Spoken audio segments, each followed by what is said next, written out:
ایک بزرگ کسب مال کے لیے، روزی کے لیے وہ ایک جنگل سے نکل رہے تھے، کام کے لیے گھر سے نکلے تھے، مگر تھے وہ عبادت گزار، مگر ظاہر ہے روزی بھی کمانی ہے۔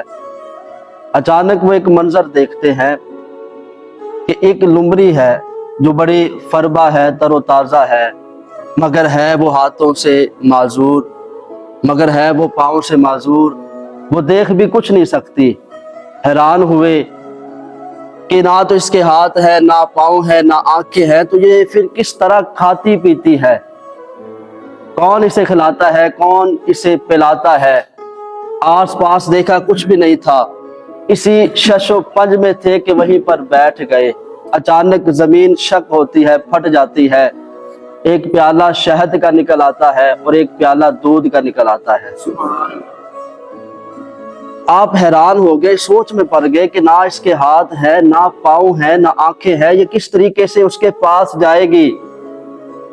آپ علیہ رحمہ یہ بیٹھ کر دیکھ رہے تھے کہ پاس ہی ایک پہاڑ تھا۔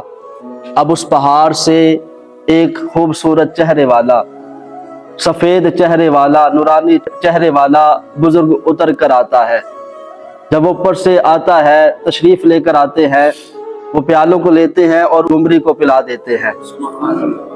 اب یہ نیک بندہ، یہ بزرگ جو ہے وہ دیکھ رہا تھا، یہ اچانک دوڑتے ہوئے بھاگتے ہوئے آتے ہیں اور اس کے دامن کو تھام لیتے ہیں اور پوچھتے ہیں کہ اے نورانی چہرے والے، مجھے بتائیں آپ کون ہیں؟ اپنا تعارف پیش کروائے، آپ اسے کیوں کھلانے کے لیے آئے تھے؟ کیا وجہ تھی؟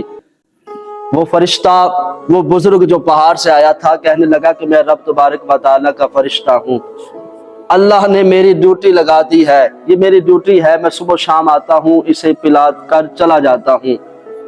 اب وہ بزرگ جو آئے تھے کاروبار کے لیے، تھا ان کا ذہن کہ میں بھی روزی کماؤں گا، اب ان کی تربیت چینج ہو جاتی ہے، اچانک تبدیل ہو جاتی ہے کہ جب رب تبارک و تعالیٰ اس لومڑی کو رزق دیتا ہے، اسے کھلاتا ہے، پلاتا ہے، میں بھی اس کا بندہ ہوں، رب مجھے بھی عطا فرمائے گا۔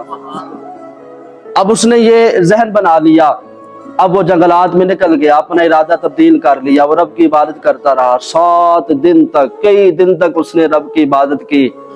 اب وہ بھوک سے نڈال ہو گیا، اب وہ مرنے کے قریب ہوا، ہاتھ اٹھا دیے، رب کی بارگاہ میں دعا کی، مالک میں بھی تو تیرا بندہ ہوں، مجھے بھی لقمۂ غذا عطا فرما، اللہ یا میری روح کو قبض کر لے، 7 دن سے میں تیری عبادت کر رہا ہوں۔ تو غیب سے آواز آتی ہے، اللہ فرماتا ہے کہ میں اس بندے کو پسند فرماتا ہوں جو اپنے ہاتھ سے کمائی کرتا ہے، خود بھی کھاتا ہے اور محتاجوں کو بھی کھلاتا ہے۔ جب انہیں پتا چلا کہ رب تبارک و تعالیٰ رزق دینے والا ہے، مگر یہ نہیں کہ اب بندہ گھر میں بیٹھ جائے کہ رب رزق دینے والا ہے، وہ بیٹھا رہے، اسباب کو تلاش ہی نہ کرے، اس لیے کہ رب تبارک و تعالیٰ ہاتھ سے کمانے والے کو پسند فرماتا ہے۔ اب جیسے ہی وہ آواز سنتے ہیں، وہ اس پہاڑ سے جہاں پر وہ عبادت کر رہے تھے، اب طلب معاش کے لیے، رزق کمانے کے لیے نکل پڑتے ہیں، خود بھی کماتے ہیں، خود بھی کھاتے ہیں اور محتاجوں کو بھی کھلاتے ہیں۔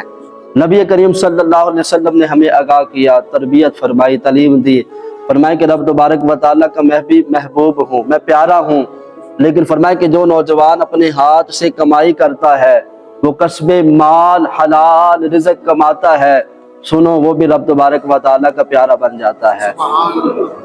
کریم محبوب صلی اللہ علیہ وسلم نے فرمایا کہ ایک فرض کے بعد دوسرا فرض جو ہے، فرائض کے بعد سب سے پہلے اپنے ہاتھ سے کمائی کرنا ہے، یہ بھی فرض ہے، یہ بھی عبادت ہے، یہ بھی تیرے لیے صدقہ ہے،